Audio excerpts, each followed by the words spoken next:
bonjour.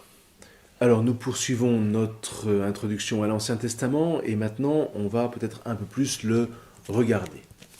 Alors d'abord, quand on parle de la Bible, on dit qu'il s'agit de la parole de Dieu. Alors certes, sauf que on voit bien que plus on tourne les pages et plus on s'aperçoit que ce livre a été écrit par des hommes. Qu'est-ce qu'on raconte dans la Bible? On raconte une histoire. On raconte l'histoire, plus précisément, du peuple juif. Et tout ça a été consigné petit à petit. La Bible, c'est d'abord quelque chose qui a été vécu. Donc c'est une vie qui a grandi de plus en plus dans un peuple, avec des allées, des venues, des hommes, des femmes, des enfants, qui ont fait l'expérience de la présence de Dieu. Alors, Dieu, c'est vrai qu'on en parle dans toutes les cultures. Et on en parle même quand on dit qu'il n'existe pas. Dire Dieu n'existe pas, c'est déjà parler de Dieu. On en parle en général comme de quelqu'un ou de quelque chose de très loin, d'inaccessible. Sauf que là, dans la Bible, on va vous parler de Dieu comme de quelqu'un de proche, de très proche. Et c'est cette expérience de Dieu que ces hommes et ces femmes vont faire ensemble, génération après génération.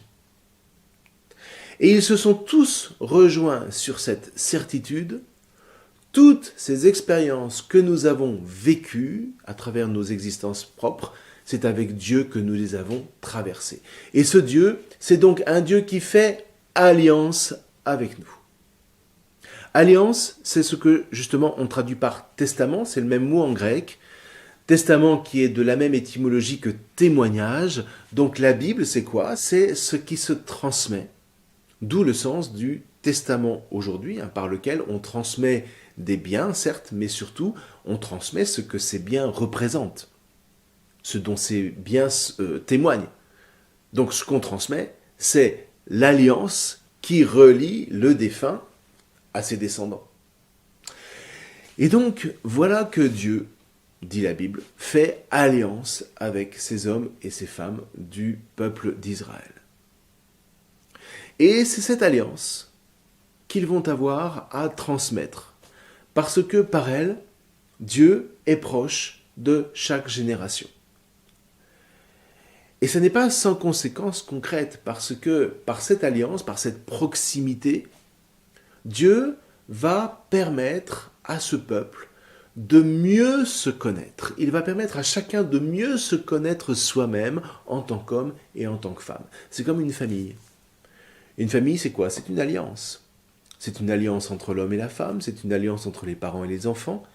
Et plus je connais l'autre, plus je vis avec lui, et plus j'apprends à me connaître moi-même. Et bien là, c'est la même chose. Les hommes et les femmes de la Bible ont appris à se connaître et à orienter leur vie grâce à cette alliance avec Dieu.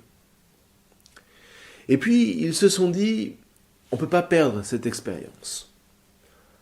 On ne peut pas la garder pour nous, tout seul. Alors, on va la transmettre. Et voilà donc le testament. Et le meilleur moyen de transmettre, eh bien, c'est de raconter une histoire. Et ça, les professeurs le savent bien. Quand l'attention des élèves tombe, il suffit de leur dire « je vais vous raconter une histoire » et hop, l'attention repart. Et bien là, c'est la même chose.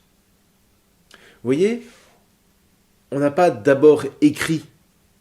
Il n'y a eu personne pour se mettre à un bureau et puis commencer à écrire ce qui lui passait par la tête. Non, on a d'abord commencé par vivre. Et puis ensuite, on a raconté ce qu'on a vécu. Et donc, du coup, la Bible, c'est d'abord un témoignage. Et c'est ce qui fait tout son intérêt. Parce que lorsque quelqu'un vous parle de lui en vérité, son témoignage est toujours passionnant. Alors, qu'est-ce qu'on a raconté? Si vous ouvrez votre Bible et si vous commencez à la feuilleter, vous allez voir qu'elle va se présenter à vous comme une sorte d'immense lettre que nous ont léguée nos anciens et qui s'étale sur des dizaines de générations. Une lettre où il nous parle d'eux, où il nous parle de leurs espoirs, de leurs questionnements, de leurs victoires, de leurs défaites, de leurs joies, de leurs peines. Et ils ne nous cachent rien. Jamais ils ne vont nous dire qu'ils étaient parfaits. Ils vont même avouer qu'ils avaient plein de défauts, plein de violence, puis en même temps plein d'amour, plein d'espoir, plein d'espérance, pardon. Et rien que ça devrait nous toucher. Imaginez, qui d'entre nous serait capable d'écrire sa propre histoire pour la léguer à ses enfants en ne leur cachant rien de ses fantasmes, de ses erreurs, etc. Simplement pour leur dire, n'ayez pas peur de ne pas être parfait. Pourquoi ? Parce que précisément Dieu fait alliance avec nous, comme il a fait alliance avec moi, et donc vous ne risquez rien, sinon d'avancer vers vous-même en profondeur. Eh bien c'est ce qu'ont fait nos anciens. Et ils nous redisent cette phrase essentielle. Lech Lera, va vers toi. C'est l'appel de Dieu, lancé à Abraham.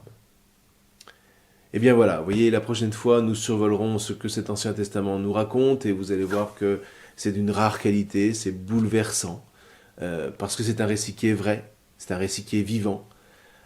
Il ne nous parle pas de nos anciens, mais à travers eux, il nous parle de nous, parce que cette vérité n'est pas seulement la leur, mais c'est aussi la nôtre. Je vous remercie.